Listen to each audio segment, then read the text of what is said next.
Hello friends, இன்னைக்கு நம்ம வீடியோவில் குவைத் நாட்டிலேருந்து வந்துள்ள மிக முக்கியமான மற்றும் அவசரமான அப்டேட்டுகள் தான் நான் உங்கள் கூட ஷேர் பண்ண போகிறேன். குவைத் விமான நிலையம் எப்போது திறக்கும், குவைத்தில் உணவுப் பொருட்கள் பற்றிய முக்கிய அறிவிப்பு, மசூதிகள் அருகே பாதுகாப்பு அதிகரிப்பு, பிச்சை எடுக்கும் வெளிநாட்டவர்களுக்கு கடுமையான நடவடிக்கை, இந்தியர்களுக்கான பெரிய நல்ல தகவல் இருக்கு. இந்த மாதிரி நிறைய முக்கியமான தகவல்கள் இந்த வீடியோவில் இருக்கு. வீடியோவை ஸ்டார்டிங்லேருந்து எண்டிங் வரைக்கும் ஸ்கிப் பண்ணாமல் பாருங்க. ஃபர்ஸ்ட் குவைத் அரசாங்கத்திலிருந்து வந்துள்ள மிக முக்கியமான அறிவிப்பை பற்றி பார்க்கலாம். குவைத் சமூக நலத்துறை அமைச்சர் வெளியிட்டுள்ள அறிக்கையில் கூறப்பட்டது என்னன்னா, குவைத்தில் தற்போது 6 மாதங்களுக்கு போதுமான உணவுப் பொருட்கள் இருப்புல இருக்கு. அதாவது அரிசி, கோதுமை, எண்ணெய், காய்கறிகள், தினசரி உணவுப் பொருட்கள் இவை அனைத்தும் போதுமான அளவில் இருப்பதாக அரசு தெரிவித்திருக்கு. இதனால் வெளிநாட்டு தொழிலாளர்கள், குவைத் குடிமக்கள் யாரும் பதட்டப்பட தேவையில்லைன்னு சொல்றாங்க.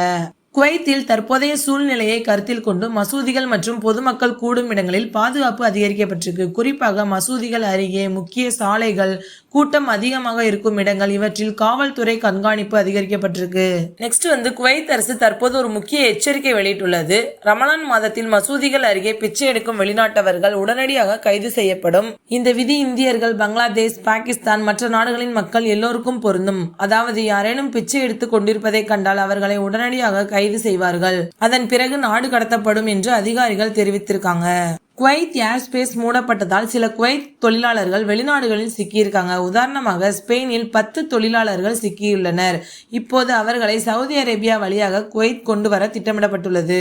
தற்போது குவைத் விமான சேவை முழுமையாக இயங்காததால் சில பயணிகள் சவுதி அரேபியாவின் கைசுமா ஏர்போர்ட் வழியாக பயணம் செய்யறாங்க. இந்த விமான நிலையம் குவைத் நகரத்தில் இருந்து சுமார் 2.5 முதல் 3 மணி நேர பயண தூரம்.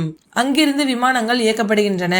இப்போது இந்தியர்களுக்கு ஒரு முக்கியமான நல்ல தகவல் இருக்கு. குவைத்தில் உள்ள இந்திய தூதரகம் பல விமான நிறுவனங்களுடன் ஆலோசனை நடத்தியுள்ளது.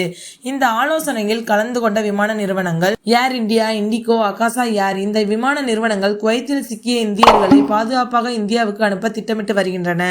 இந்த திட்டத்தின்படி பயணிகள் சில நாடுகள் வழியாக செல்லலாம். உதாரணமாக Kuwait to Saudi Arabia, Saudi Arabia to Qatar, Qatar to Dubai, Dubai to India. இந்த வழியாக இந்தியர்களை அனுப்ப திட்டமிருக்கிறது. இப்போ ரொம்பவே முக்கியமான கேள்வி எல்லாருக்குமே இருக்கு. குவைத் விமான நிலையம் எப்போது திறக்கும் அப்படின்னு.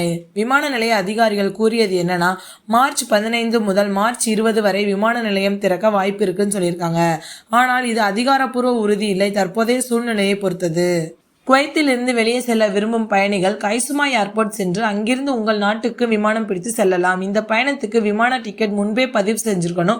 சுமார் 35 to 45 குவைத் தினார் வரை டிக்கெட் விலை இருக்கும். ஃப்ரெண்ட்ஸ், இது மாதிரியான சூழ்நிலையில பொறுமையா இருக்கணும். அதிகாரப்பூர்வ அறிவிப்புகளை மட்டும் நம்புங்க, தவறான தகவல்களை நம்பாதீங்க. குவைத்ல தற்போது சில சவால்கள் இருந்தாலும் அரசு மற்றும் தூதரகங்கள் மக்களின் பாதுகாப்புக்காக தொடர்ந்து நடவடிக்கை எடுத்து வராங்க.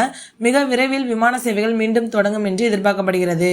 இந்த வீடியோ உங்களுக்கு ரொம்பவே யூஸ்ஃபுல்லாக இருக்கும்னு நினைக்கிறேன். மறக்காம நம்ம சேனல் சப்ஸ்கிரைப் பண்ணிக்கோங்க. தேங்க்யூ.